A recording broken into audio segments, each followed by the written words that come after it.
4. Hey, everybody. Welcome to the Santita Jackson Show here on AM 950 Radio, the voice of progressive Minnesota. You hear the punch in my voice because I'm very excited. You know, people are winning every day. My father has said that, you know what? If you don't run, you're guaranteed to lose. But if you do run, you just might win. And someone gathered 40,000 volunteers in New York City. They knocked on a million doors, and guess what? He won.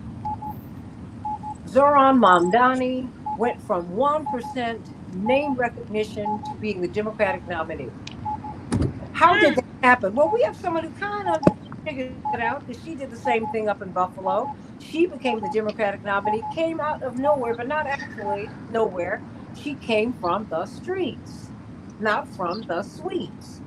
So we're going to talk about him, but we're going to talk to India Walton about what's next for her and what she sees and what we all see on the horizon for the progressives, for people who speak for the people. This was Andrew Cuomo's race to win.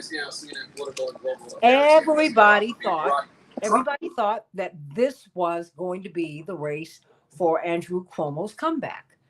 I'm not upset with him, but it didn't happen that way. It didn't happen that way. So what does that mean? What does it say that someone who has already tested out free public transportation, that is, transportation that your taxes will already pay for, that you should just have access to. He wants public transportation to be a public utility. Just get on the bus and ride. Yeah. For people who are living on the margins and people who are even making $100,000 a year today are living on the margins or in the margins, really on them. So how was he able to win this race? And he kept surging. And really over the past couple of weeks, we saw an explosion. Because let me tell you this, and this has been my own experience. At first, people will think that an India Walton and a Zoran Mamdani and others are just too good to be true. And the corporate media will tell you Bernie can't win, Jesse can't win, India can't win, Zoran can't win. They can't win. They can't win. They're just impractical. Max Frost can't win. But stay behind that Uber. Max? No. And then when they keep on running and the people start talking about them, when they catch fire with the people, something happens. And then the people start seeing you in the newspaper. You become so consequential that the corporate media cannot get around you. Then they start to believe. And then what you thought was impossible becomes possible, and then it becomes true. I think that's what happened with Mr. Mamdani. So, how can we be assured and how can we ensure that the Democratic establishment will not stop him? Now the oligarchs are going after Eric Adams. I'm not worried about that because that just means you're strong. India Walton, you're facing the same kind of issues up in Buffalo because you're polling strong. Mm-hmm. And you're like, wait a minute, I'm not going to even touch this race. So you know what? I have Ariel Gold, brilliant organizer, Code Pink, Fellowship of Reconciliation, the executive director of the Fellowship of Reconciliation. We've got John Nichols from The Nation magazine. He's their national correspondent, and he's a veteran of the Jackson campaigns, for example. That's right. He kind of stepped out of his journalist box, but he was still very young then. We all were. And I want to hear what his thoughts are. And of course, India Walton, Democratic nominee several years ago in Baltimore, excuse me, not in Baltimore, in Buffalo, New York. And I want to talk with you about your experience, what you see in this race and what's next, because I think this has really given hope to a lot of people who are running. So John Nichols, I am going to unmute you and bring you up. John Nichols is walking in Washington, D.C., walking in sunshine. So we no, it's raining. It's raining. Oh, my Lord. A little bit, but not bad. I'm totally fine. What did you make of this race? Well, I spent a lot of time covering it, and obviously I've known a lot of the players involved. Zoran Mamdani is not a new figure in New York politics. He's been active for a long time, real activist, somebody who uses his position in office to amp. I'm sorry about this. Oh, hold on one moment. You know what I'm going to do? I'm going to mute you. And then let me start off with you, India Walton, because we're going to pivot right back to John Nichols, who does know Zohran Mamdani. But you've been in this position. Mm-hmm. So I want to hear what you, because your platforms are very, very similar. And see, we've seen Brandon Johnson win with this platform. And as he's been governing, he's had some challenges, but I think he's beginning to work the wrinkles out. Yeah. And we're seeing more and more people who are, the impossible dream is possible. And not just possible, not just probable, it's actual. What did you think about his win last night? And just give us a critique of the campaign. I was overjoyed with his win, and I watched the campaign closely. I think that it was brilliantly run. I think the level of organizing that was able to be accomplished, the messaging, all of it just came together so well. I'm so proud of Zohran. I've known him for a few years. I actually first met him on a social media platform called Clubhouse before I ever decided to run for mayor, because he's a current assemblyman in New York, and they would a group of them would get on Clubhouse and talk about working through the budget process. And one day I said, I really want to run for office, but there's not a political home for me in Buffalo. And they became my friends. Jabari Bridgeport, Zohran Mamdani, and Farah Sufran Forrest became my sort of like cheerleaders from downstate. Oh my goodness. So what have you all learned from each other? We learned that progressive policies work. They're resonant with voters. And I think one thing that I have learned is that we don't have to be friends with establishment Democrats in order to win. So we know how to do it. Because what in your experience, what is it that people are looking for now? They're looking for moral leadership. They're looking for people to be put first, and policies that reflect that, and people who are brave, right? And I think that a part of what's remarkable about Zohran and his campaign is that he's been on the front lines, right? He's put his body on the line. He's put his political career on the line, taking some really bold stances, from participating in hunger strikes to protests against corporate landlords. People know him from being in the community and not just from an ivory tower talking down, but really being on the ground and building up and building actual relationships with people. You know what? Let me try and get John Nichols now. John, yeah, I'm here. Right. Woo, okay. So you tell me. Let's start again. You have known Zohran Mamdani is not an unknown entity to you. No, he's been a significant player in New York politics for a while, precisely because of what India just said. He has been a state legislator, elected at a very young age. He's only 33 now, but he never was simply a legislator. He was always an activist, and so he brought his platform, if you will, that prominence of being an elected legislator, to the streets, to protests, to activism, and so he had a name within the activist community, and frankly, a lot of respect. He was somebody who could launch a campaign for mayor, and although most New Yorkers didn't know him, there were a lot of grassroots activists who did, and he said, okay, this is going to be interesting. Now, what happened in New York is probably one of the most significant developments we've seen in contemporary politics. And I say that not casually, but because we are at an inflection point where we are all looking, trying to figure out how does the Democratic Party operate? Wait a minute, John. Trump? I need you to come a little closer so we can hear you. Need you a little bit louder. Okay. All right. How does the Democratic Party operate in the era of Trump? And this is a big deal, right? I mean, you have very powerful people saying, Same thing they said back in 83 and 84. You've got to go to the center. You got to have a Democratic Leadership Council, or Democrats, or as your father said, Democrats for the leisure class. Yes. And so you got to be about tax cuts and, diminishing government, doing less, not more. And what Zoran Mamdani said was, no, we have to do the exact opposite. We have to offer people real solutions to their problems. And a lot of people have asked me, why did Zoran Mamdani take off in a way that, for instance, his strong supporter, Brad Lander, strong ally, Brad Lander did not. Lander was running for mayor as well. Very prominent figure, longtime political activist. Lander ran a great campaign. He did a lot of stuff. He talked about a lot of vital issues and did it really, really well.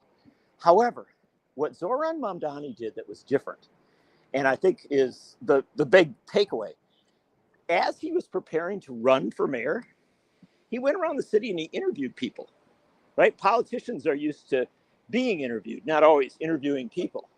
And he asked him, what's on your mind? What's challenging you at this point? If you didn't vote in the last election, why didn't you vote? If you voted for Trump, why did you vote for Trump?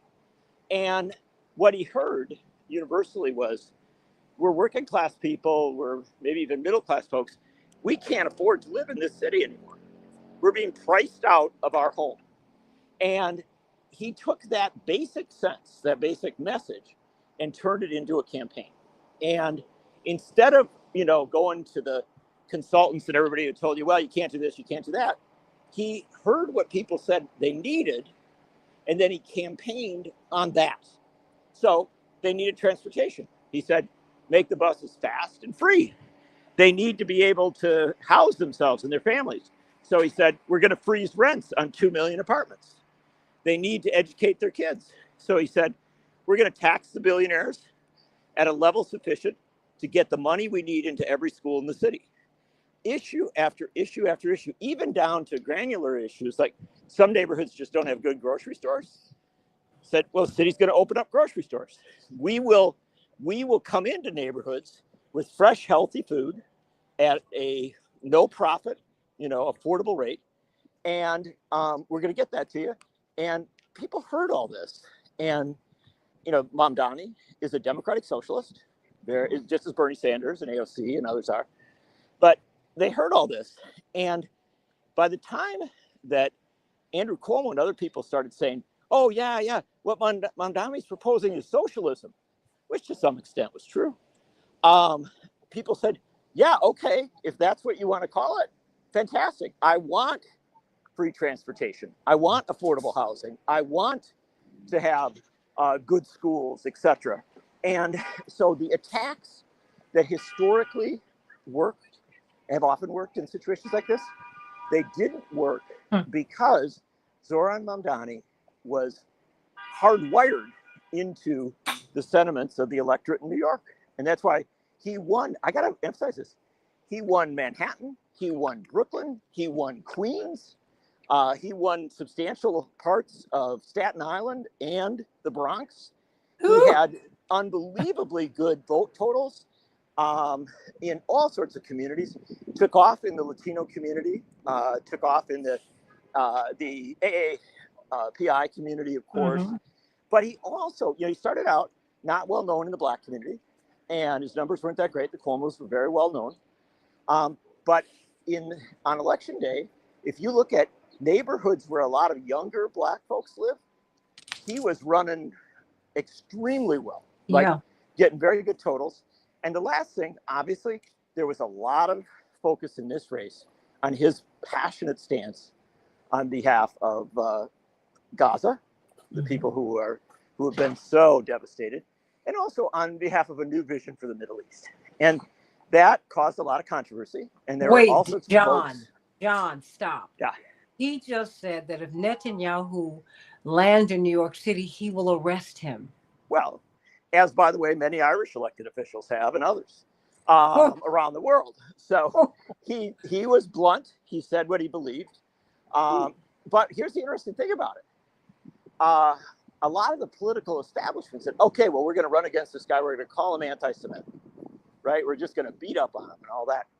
Well, if you look at the vote totals from yesterday, he got a substantial portion of the Jewish vote. Didn't win it by any means, but he got a substantial portion, especially from younger folks.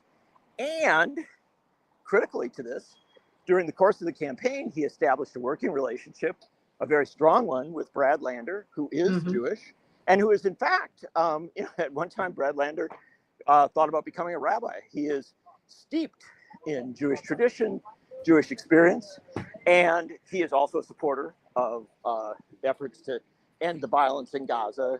He's been terrific on that issue.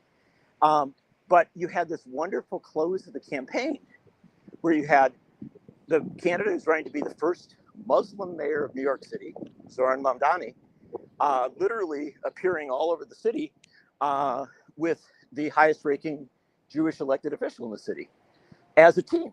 And I'll just close off by saying, I think what we witnessed in New York, and I saw it yesterday, I was literally out with both of them.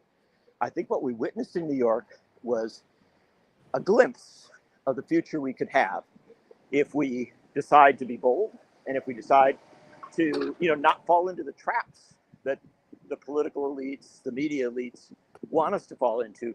If we just run campaigns that are sincere and honest and humane, amazing things can happen. I got Cool Mama here, also known as Ariel Gold.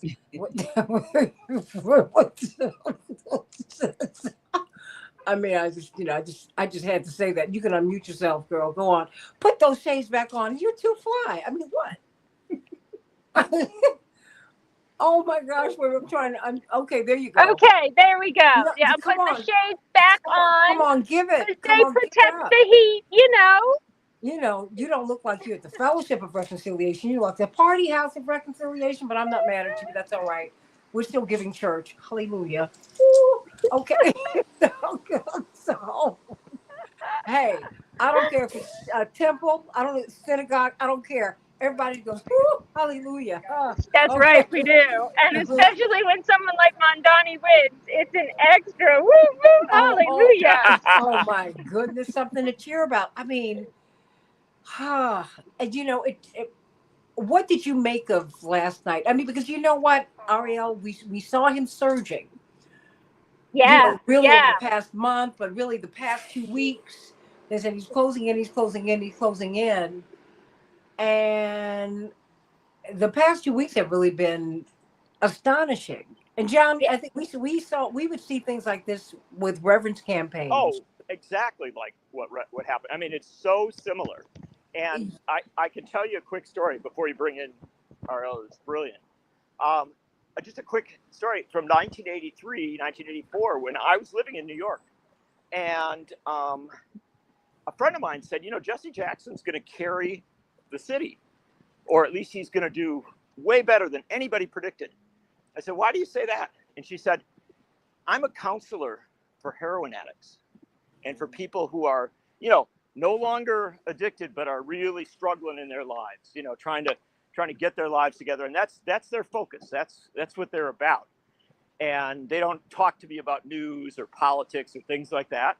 And I said, well, I understand that. I get that. And she said, but when I went to vote today, I saw some of my patients in line.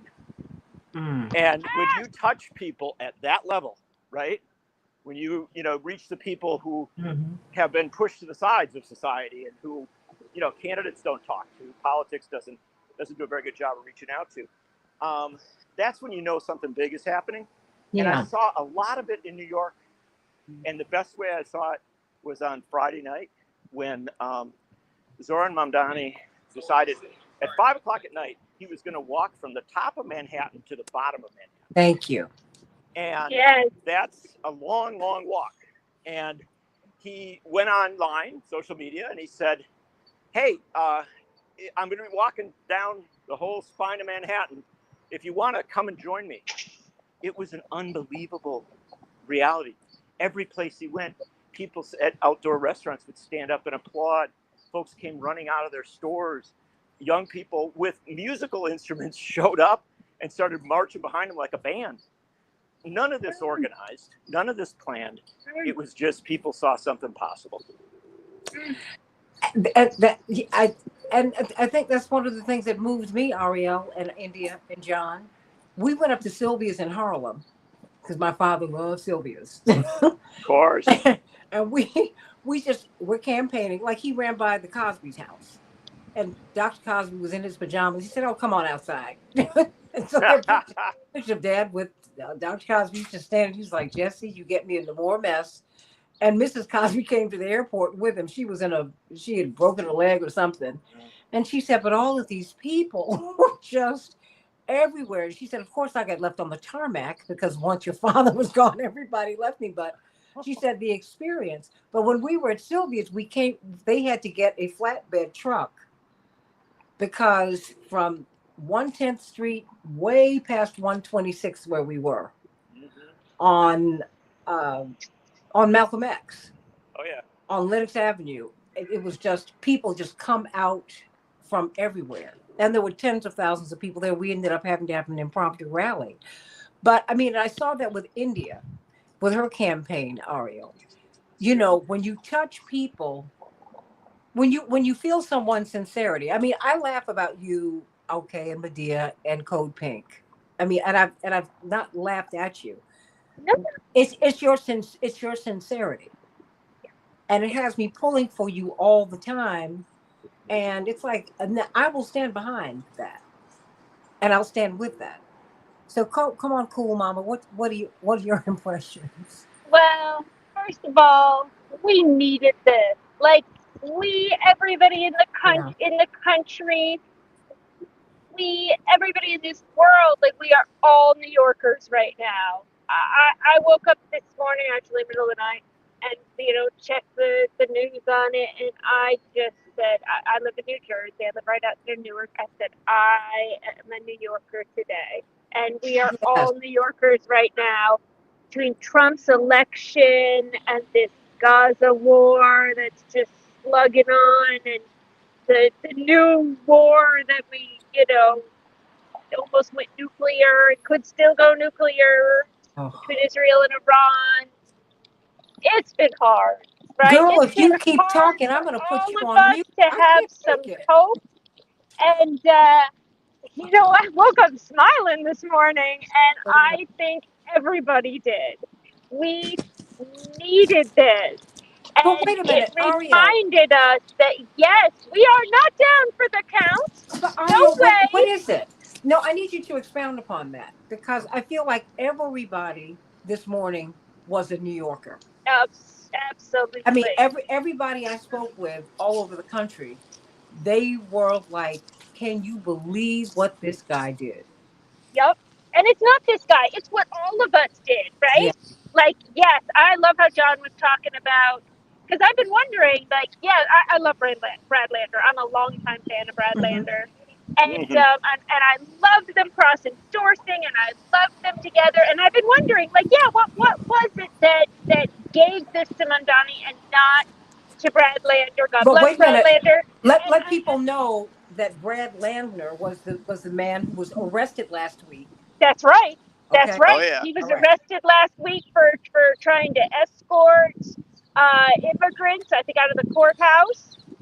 And that was a gnarly looking. I've had lots of arrests, and that was a gnarly looking photo of him being hauled in, and Oh yeah.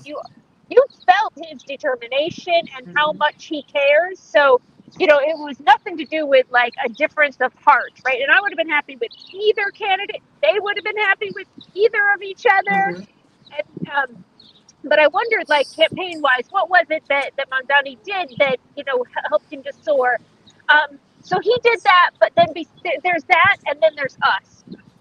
People worked so hard on this, and John talked about the Jewish youth vote. It wasn't just Jewish youth. Actually, I'd love to see the poll because I would bet you it wasn't just Jewish youth. New York City has a 10% Jewish population, and it is home and heart of the Jewish left. And I'll tell you, we lost a couple years ago. She was called the People's Booby. She was, I forget, 90 something when she finally passed away. And out at every protest, an old Jewish dyke, and New York is full of them. And they mentor the Jewish youth. So if the Jewish youth are out there, it's mutual. But so and I have to give a shout out to my favorite organization in New York City, which is JFREJ, Jews for Racial and Economic Justice, and they have been pounding the pavement on for Mondani, just and really, on everything, right? On everything, on housing, but and so it's JFREJ, and it's all of, and it's the Latino organizations and the Black organizations and the old people and the young people. People work so hard on this, and there was just heart and excitement.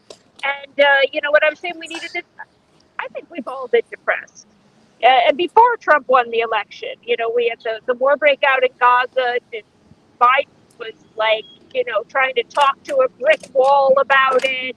And then we had the campaign of joy that, couldn't find its foot or its ear. And then we got Trump. Then we got Trump, and we got the ICE raids, and the war in Gaza kept going. It came back after a brief, ceasefire, and then we have the Iran war with Iran starting up, and the U.S. bombing Iran, and my God, that depression just lifted. And it's because it reminds us that, it may seem like we're down for the count and things are hopeless, and we should just give in and be pessimistic.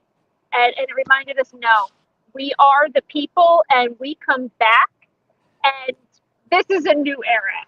Okay, I'm done now. I'm excited today. Can I jump in and just say I have to go, and I'm so well, sorry. no, you can't go until I ask you this question. You gotta wait.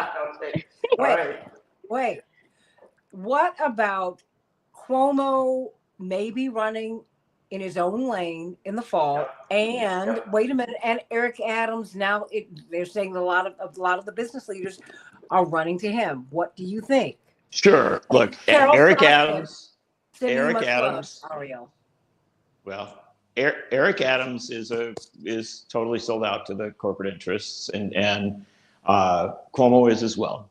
And they will look for somebody they can run that will do their bidding. And if it's not one of those two, it could be somebody else. There's still a little tiny bit of time to mount some sort of alternative campaign. And India, who is the great expert on all this, she can tell you about the politics of it all and how these things play. But I will tell you this. I have watched very, very closely as the Mamdani campaign, along with his supporters, multiracial, multi-ethnic, they're, I think, ready for what they're going to come up against. Remember, the corporate interests lined up behind Cuomo in the primary, right? Yeah. So much so that Adams, who's also very closely tied to the corporations, Adams decided not to run in the primary, got in, and is now running as an independent. And so the corporate interests tried everything they had in the primary.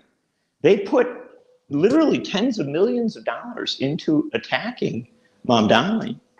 And you know what? It didn't work. In fact, it backfired in an awful lot of ways. So I'm not sanguine about this. I'm not going to tell you that it'll be easy, right? Eric Adams is the mayor of the city, the sitting mayor.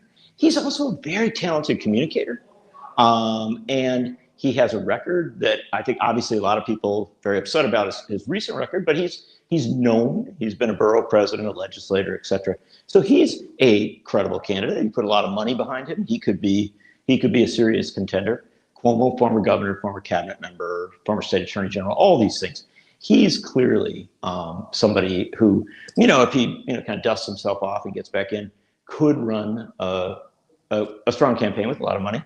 But as one of the Mamdani aides said last night, they've never run against us. They've never run against this campaign.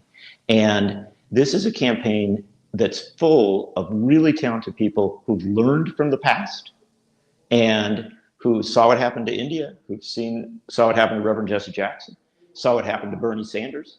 And for a variety of reasons, I think they have prepared well. And I saw a really interesting thing happening today. quite a few prominent Democrats of somewhat more mainstream character hailing what Mamdani had done. So instead of abandoning Mamdani, in this case, you heard Governor Hochul saying pretty nice things about him. I don't know, she hasn't yet endorsed, but saying pretty nice things about him. You heard Speaker or Minority Leader Jeffries saying some pretty good things about him. You saw Elizabeth Warren endorse him this afternoon, and other endorsements have come through strong. Tish James, who was backing Adrian Adams, a very good candidate in the primary, switched over, to be a very strong backer of Mamdani. So I think he is pulling the party together, and I know that there's going to be a lot of money spent against him. I know it's going to be ugly, but I will dare suggest that, having not always believed that Zoran Mamdani could do this, and being made a believer by what happened last night, in the last few weeks, I happen to think he can win in November. But John, I think so too. And I will say this: Reverend was the first of his kind. Yes. And number one, you couldn't take Arab money in presidential politics when he ran. No, I remember. You could not mention Palestinians. And yet, hold on, because I don't want us to beat up on the Jewish community, because the progressive Jewish community came out for Reverend. Okay. They did. You had Carolyn Kasdan, bless her heart, because there was no money, y'all. There was no money. We were all basically living together. Bob Borisage. I mean, we had our crew, but Reverend took massive hits on that and was not supposed to have survived it, but he did. Rabbi Meir Kahana was trying to march on our house, the whole 9 yards. Well, no, look, somebody had to take the hit so we could get here. Okay, because now he is asked in a debate about being mayor of New York City, when you're going to go to Israel. He is like, wait a minute, whoa. Because also the sands have shifted. So there's space for you, Ariel.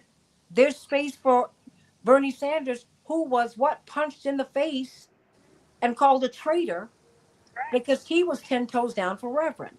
There were two elected officials in the United States who were white who endorsed Reverend. Bernie Sanders was one of them in '83.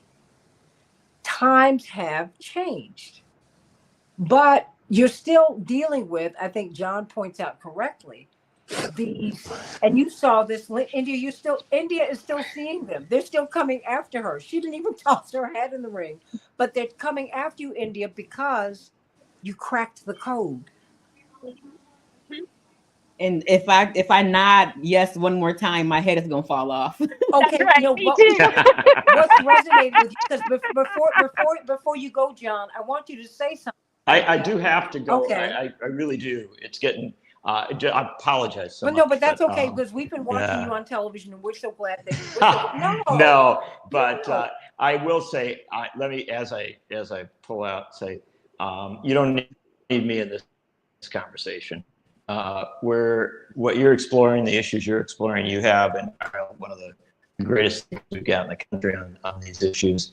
And as regards to politics and the subtleties of this politics, there's simply no question that in India, you've got somebody who's been there and who I promise you will be there again, only the next time it will be in the same place Zoran Mamdani is now, and that is the winner's circle.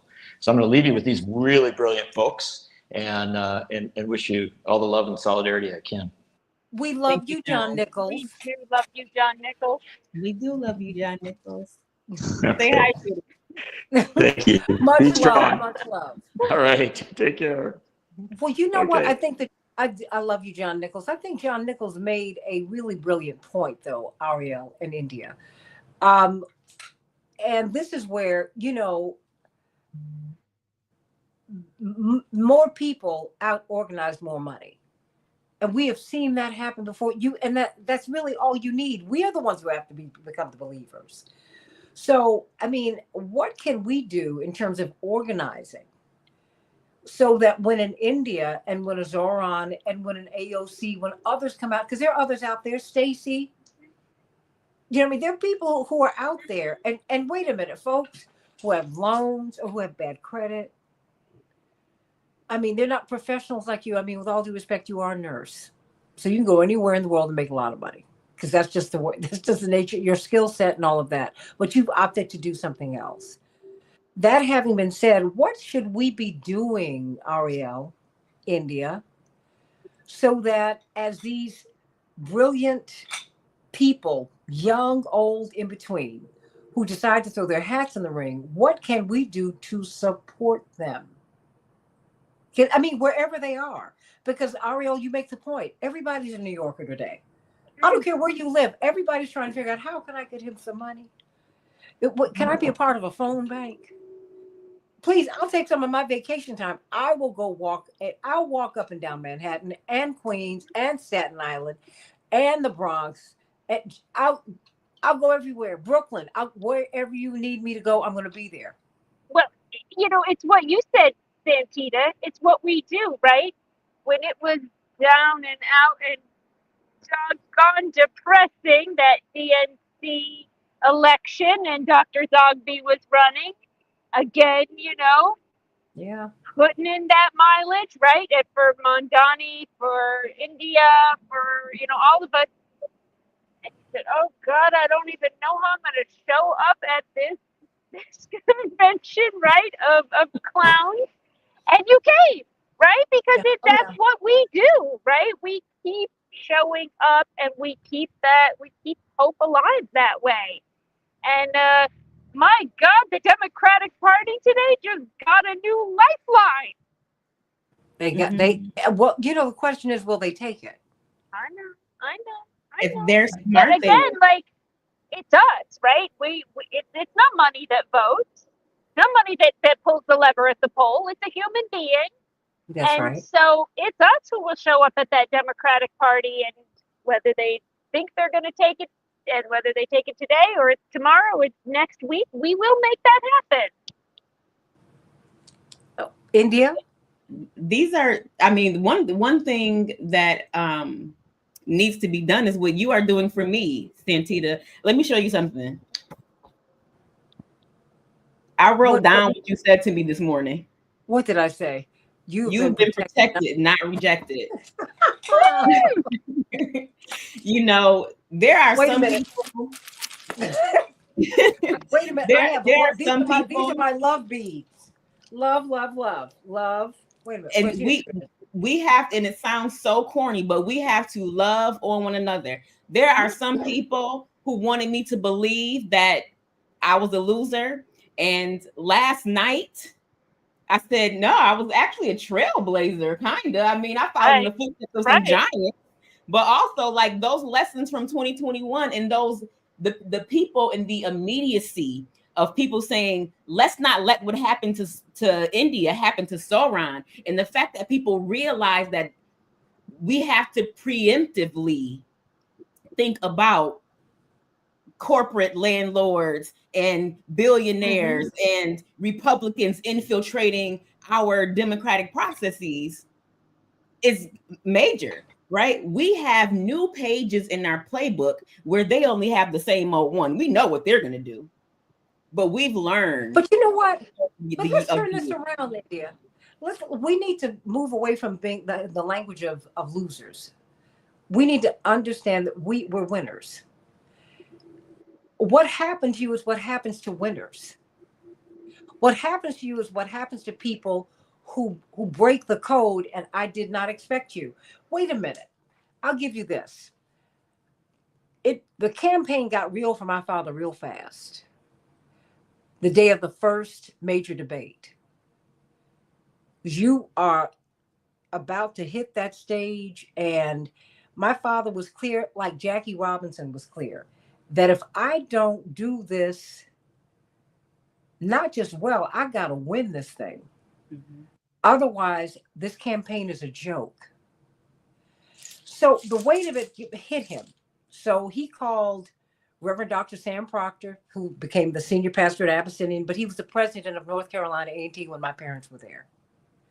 And he's remained a mentor. And Reverend Proctor said, Jesse, you have always wanted to be here. You wanted to be somebody, now you are. But now you're carrying our people. Boy, go on and do this. He called our pastor, Reverend Clay Evans. He prayed with him. And he said, now turn to your mother for some comfort. Anyone who knows my mother knows that my mother's a caution. You met her, you know her, Ariel. My mother sat there and he said, Jackie, this is real and this is hitting me. And she said, mm-hmm. She said, so what? Did you think these people were going to give it to you? You better get up here because you know what? We are carrying a whole people. We're carrying everybody's hopes and aspirations. And it's not just Black people, it's everybody. So come on now, let's go. My mother's your height. You know that. Mm-hmm. I said, well, Dad, what did you say? He said, that was the end of my pity party. He said, I just followed your mother down the hall and we just went on over to the venue. Okay? Because this is the way it works. No one's going to walk and let you grab the brass ring. You got to run an obstacle course. That's right. And people who call you a loser, India, have not done it. They've not been in the mix. You know what? Oprah Winfrey said something to Gail one day that was like, whew, I said, it wasn't cold, it was true. She had her installed at her magazine as basically the super editor. My girl's going to catch everything that's not like me. And she and Oprah Winfrey got into it because she said, no, Oprah, I think this needs to be there. She said, no, wait, stop. Gail, I love you. You're my girl. Besties, you know what's up. She said, but is my name on this masthead? I'm the one who's got to take these hits. So this is how it's going to go. And Gail and Oprah said, I learned something that day. Gail said, she's right. Because I'm her girl, but it's just her. You're the one whose name was up there. Now it's time for you to get up and go. Because these other people, if they had the nerve to do what you did, they would have done it. Okay? Ariel, you've always put yourself on the line. Always. If other people have the nerve, they do it. They don't. So at that level, I'm like, look, I have been released from more than a few radio stations. It's okay. I'm willing to take the hit. But I'm trying to be consistent. I want to provide a platform for people. This is what I believe. I'm willing to not eat on it. Mm-hmm. And that's why people respect Mom Donnie. That's why they respect you. Because the thing is, now everybody's returning his phone calls. He was Don Quixote 6 months ago, or even 2 months ago. Now he's like the man. Like, whoa, how did he do what he did? Now Hakeem Jeffries and Governor Hochul and all these people have to re-examine their relationship with him because it's not just him, it's all these millions of people who follow him. And he is meeting the needs, he's meeting the moment, he's meeting the needs of the people. This is where people are. We have the power. I mean, Ariel, you've made such a brilliant point. I didn't realize how weighted down this moment has been. When you watch Social Security, WIC, Medicare, Medicaid, folks losing their jobs. It's like and I was watching a wonderful video and they were like $100,000 is nothing now. And that's right. I mean, I look at the houses that they're selling on one of my favorite shows, Love It or Listed. And then I look at, House Hunters. Yes, I love HGTV. I'm straight up about that. Yeah, I am. I love the Food Network. She got me cooking. I'm like, oh, me too. Okay, because I didn't do that before. I'm like, oh, okay. I said, throw my salt on the food just like this. But guess what? Instead, sprinkling it out. But you know what I've learned?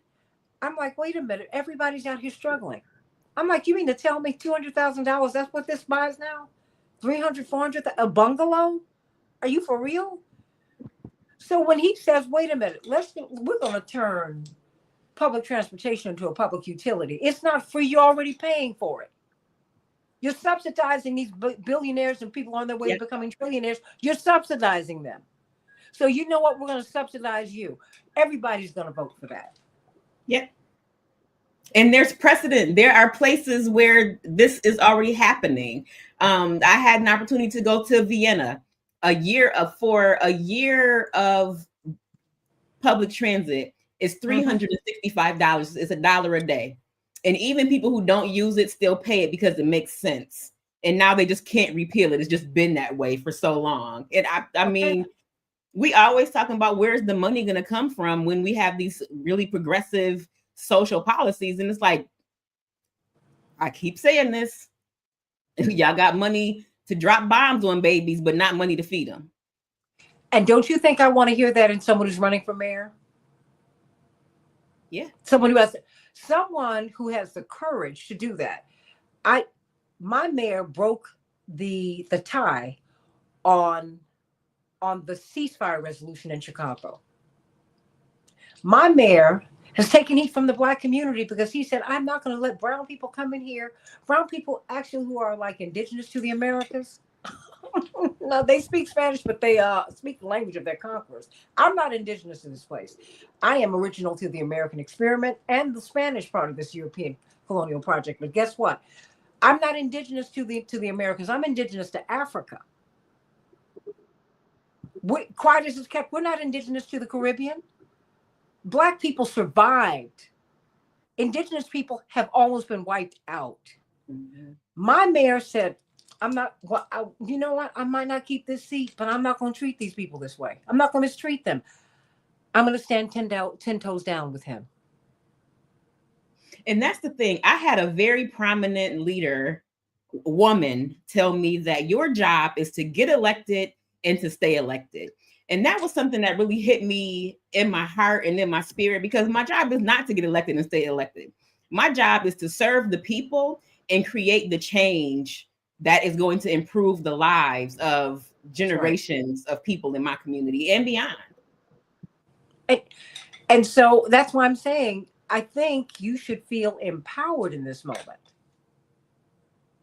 I think you should feel empowered and go, wait a minute, you got to change your circle. Because if someone around you is saying that you're a loser, they don't understand what you did.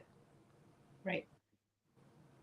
You know, Reverend was not a loser. Bernie's not been a loser. These people have blazed a trail.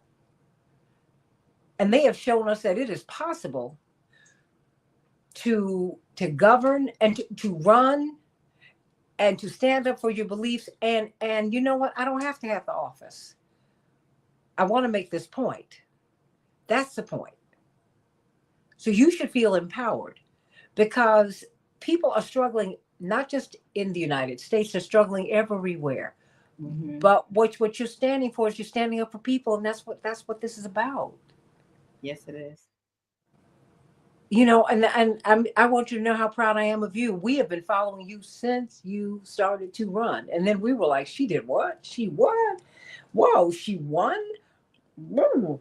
Of course they're going to come after you. They've got to. That's what power has to protect itself. Mm-hmm. And that's okay. That means, wow, as my father would say, that means you've got some power, kid. Baby, that means you're winning. Because these people now see you. They go, oh wow, wait a minute. No, I've got to take her out, because if I don't take her out, then I'm taken out. It's the law of the jungle. But you have what it takes to stand for the people. And Dave Dowling said worldwide 1% owe 99% of everything. And we know that's not right. You've got these greedy people who are saying that the world is overpopulated. No. God will take care of your every need, not your every greed. God never made a mouth that God could not feed. Shame on you. Mm-hmm. You just want to take everything, and we cannot allow it, and we have the power to stop it. We certainly do. We do. Can you imagine being able to get on a bus or a train and just go? And wait a minute, and paying the man and the woman who operate the trains and the buses, paying them not just a prosperity wage. You know, I mean, we can do that. Mm-hmm. We can do that. I mean, you should not have to pay. You should not have to go into debt to go to college.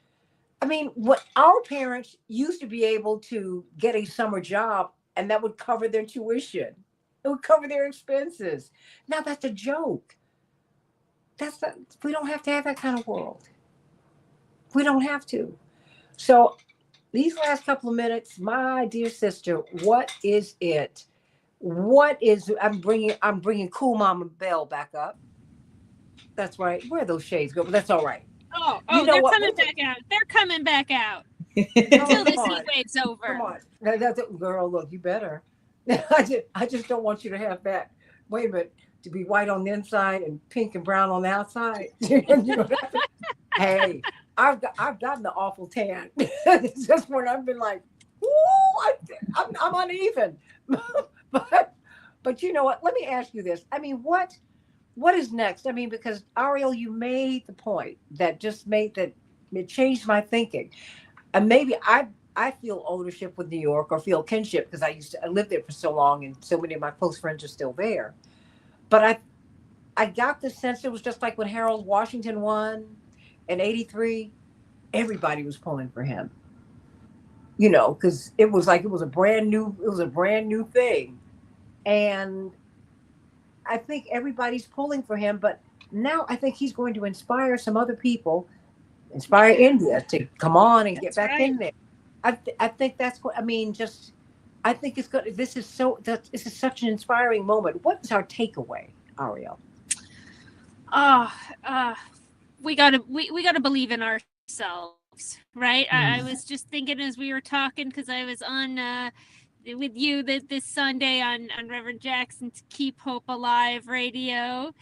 And we got to keep hope alive and we got to believe in ourselves because I admit I was down for the count, depressed Yeah. too. Not that I'd stopped doing the work, but I stopped thinking we were going to get anywhere. And we got to keep believing in ourselves, and we got to keep remembering that like I said, yeah, they're going to come at us with all their money, but those dollar bills don't pull the levers, right? You don't get to vote. You don't get 1 million votes because you got $1 million. You still get Right. one vote. So we got to keep remembering that, and we got to keep out organizing them. And this needs to be the catalyst. Yes, we need more India to be running. We need Dr. Zogby to keep Absolutely. parading that DNC. Just keep going at it. And we may get knocked down. We may not win every race, but when we don't win that particular race, we're setting it up for the next person. That's we're right. setting it up for Mamdani, and we are part of his win, and we all won yesterday. Amen to that. I mean, we all won yesterday. Amen. India, what's your thought? I don't have much more to add. This is going to be How are an you organizing feeling right process. now? How are you feeling right now? I Do you feel feel good. vindicated? I feel vindicated. And thank you for correcting me on that this morning. I feel vindicated and I feel motivated, and I want to help in whichever way I can. And I think that we all do what we can when we can, but we also have to keep in our minds and hearts that sometimes we have to do a little bit extra and push ourselves a little bit further, and know that, even when it's hot, when it's cold, when it's raining, we have to get out and knock those doors, because it's those one-on-one conversations with the voters that's going to be the way to dismiss the lies they're going to tell about him. That's right. Yeah, we know what to do. We just have to do it. And there's so much that you have to bring to the conversation, and that's why I wanted you. I want you to feel. I want you to feel empowered. And whoever is listening to us, I want someone to walk away feeling empowered. Whatever your background, you know what? I don't want any of my white friends to come to me apologizing for being white. Just like I don't want my black friends apologizing to me about being black, Jewish friends, Palestinian. I don't want anybody to do that. Everything that you are matters. Because you should have learned something from this turn of your human experience as a Jew, as a Gentile, as an American, from someone from the United States, as a Canadian, as someone from South Africa, as Elon, as one of the Mandelas, whatever it is. There's something you're supposed to learn. It's just this. You're supposed to evolve. How about that part? Yeah. Okay. You evolve. You know what? You might have been raised in a particular household in which you thought you were superior to someone, but you know what? You can have a series of moments that give you an epiphany. that make you say, you know what? I might spend a lifetime trying to get over this, but you know what? I'm changing about this. I'm evolving. Mhm. That's the whole point of the human experience, to evolve. You come from a certain background, Ariel, you evolved. I evolved. Everybody, we're supposed to evolve. And you know what? My pastor told me God never made a mouth that God could not feed. That's right. Everybody, there's more than enough in this world for everybody, not only to get your physical food, but your spiritual food. There should be more than enough places for us to get the opportunity to become the best artist, however artistically gifted you are, the best mechanic, the best nurse, doctor, lawyer, whatever it is. Somebody wants to cook, somebody does hair. Look, let me tell you something. If you don't think beauty is important, shame on you. You'll see. I mean, whatever it is that you feel that we ought to be able to open up vocational education, academic education, whatever it is. That's the job. That's the work now. Everybody, no one should go to bed hungry. Nobody. And those Everybody ought are to be able not to. radical ideas. Well, it can, if it's radical, okay. I'm all right with that. Whatever you can call it whatever you want. I'm tired of going through the fast food drive-through line and seeing 70-plus-year-olds working in there. I'm Mhm. tired of that. I'm so grateful that my grandmothers and my great grandmother didn't have to do that. I'm grateful that my grandfather, God rest his soul, he was able to pull back at 59 because my father was able to say, hey, you know what? I'm going to make sure you all are all right. I'm glad. And I want that for everybody. Social Security should be untouched. Medicare and Medicaid should be untouched. You ought not have to have money to live in America. That's the way it is. That's right. You ought to be able to get on the bus and get anywhere, get on the train and get anywhere. You ought to be able to go online anywhere at any time. All of your children, everybody should have a computer. Everybody. Because that's how you get all that's how you're able to communicate now. Mhm. So think about that, everybody. That is the kind of world that we can have. But we're the ones who have to decide that we deserve it and that everybody deserves it. You should not say that just because I work harder than you. No, no, no, everybody's working. And if someone's not working, maybe they have a broken spirit. Maybe we need to figure out how to heal them so that they can contribute to the society. Because if you're not working, you're not contributing. If you're not contributing, we're poorer because we're missing a gift that only you have. Mhm. Think about that, everybody. Everybody matters. Everybody is chosen. And all land is holy because God made it all and God made us all. So go on and run, Zoran, and run, India. And somebody out here who's listening to us, you run and you serve the people because that is really what we need to be doing here. That's right. That's God's work. Now, tipping my hat to the man who ran Goldman Sachs, who said he was doing God's work. No, God's work is serving God's people, not serving them up, serving them, Mhm. not eating them up, serving them, not just being Right. served by them. Think about Praying that. for people, not on them. How about that part? That's why you need to run, India, run. All right, everybody, let's all be inspired and let's lift this thing just a little bit higher. We can do better. Not only can we do better, we can do right.